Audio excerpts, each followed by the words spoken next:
Okay, ഇനി നമ്മളിതെങ്ങനെ iron ചെയ്ത് വെക്കുക നോക്കട്ടോ. ഇനി നമ്മൾ ഈ പീസിനെ ഫോൾഡ് ചെയ്യുക, രണ്ടായി മടക്കുക കേട്ടോ.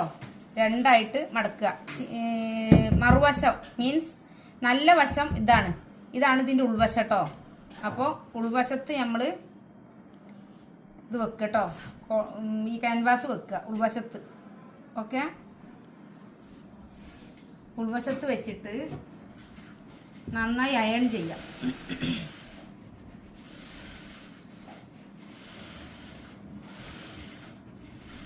അയൺ ചെയ്യാം കേട്ടോ.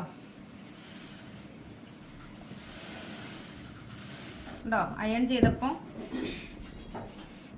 തുണിയിൽ ഇങ്ങനെ നിൽക്കും. ഓക്കെ, ഇനി നമ്മൾ